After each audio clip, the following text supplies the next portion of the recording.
ایسی لیجسلیشن نہیں کی نا جس سے صحافیوں کو پروٹیکشن ملے, ملک سے باہر نہ جانا پڑے. آپ دوسروں پہ پھینک دیں گے بات, لیکن آپ کی 3.5 سال حکومت تھی, آپ نے کچھ نہیں کیا.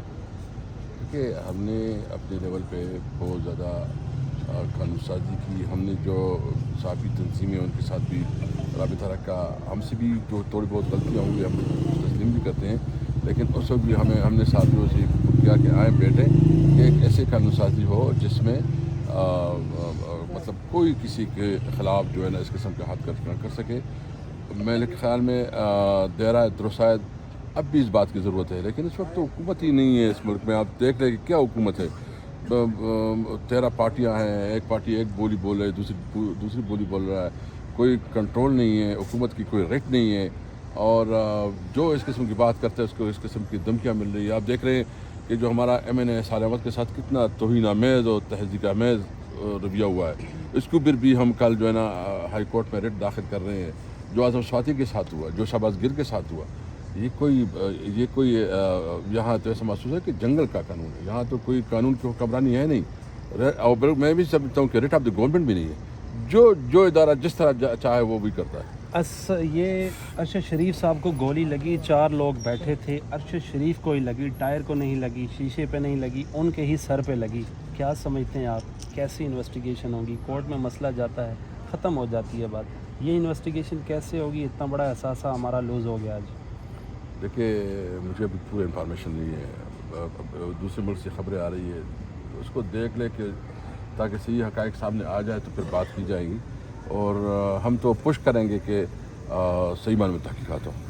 یہ نیروبی پولیس کے جو بیان ہے اس کے تناظر میں آپ کیا کہیں گے؟ نیروبی پولیس نے جو بیان دیا ہے کہ جی وہ کسی بچے کے ہوا کا چکر تھا تو روکا ہے ان کو, تو اس وجہ سے وہ سر سمیع ابراہیم صاحب نے دعویٰ کیا ہے کہ کل دبئی حکومت پر دباؤ ڈالا گیا تھا یہاں سے کہ ان کو ڈیفارٹ کیا جائے, ان کو دبئی سے نکالا جائے. جب ان کو نکالا دبئی سے تو اس پر نیمیبیا میں یا کینیا میں وہ وہی ہوا جو جس کا اس کو ڈر تھا.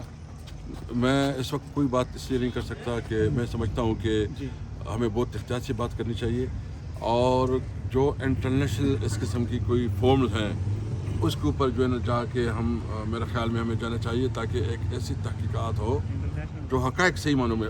لاسٹ کوشچن اسد قیصر صاحب, ان کی شخصیت کے حوالے سے آپ کے ساتھ ان کا کیسا تعلق تھا, کس شخصیت کے مالک تھے, کیسا برتاؤ کرتے تھے لوگوں کے ساتھ؟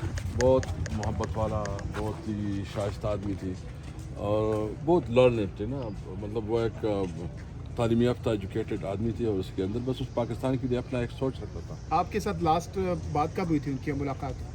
کافی وقت ہوئی ہے, میں رابطہ تو نہیں ہوا, لیکن اور میں اس کے ریگولرلی جو اس کے پروگرامات ہیں اس کو بھی دیکھتا تھا, تو اس کی ہر ایک چیز میں کوئی وہ ہوائی بات نہیں کرتا تھا. وہ جو بھی بات کرتا تھا ایک ثبوت کے ساتھ, ایک پروف کے ساتھ کرتا تھا. تو صحافت میں اس کی ایک بہت بڑی کنٹریبیوشن ہے. ہم اس کو خراج تحسین والدہ سے ملنے کے بعد آپ کو کیسا لگا؟ مجھے اس کے والدہ کی ہمت اور جرأت کو سلام کرتا ہوں. وہ بہت حوصلے سی تھی, بہت اس کے اندر اب بھی ایک کمٹمنٹ ہے, اور ان کے بچے اور فیملی سارے جو ہے نا میں سمجھتا ہوں کہ بہادری سے حالات کا مقابلہ کرتے ہیں. جستخاگی کب تک پاکستان لے کر آ سکتے ہیں؟ مجھے پتہ نہیں. سر جی ایک بات پوچھنی تھی کہ جس طرح پاکستان میں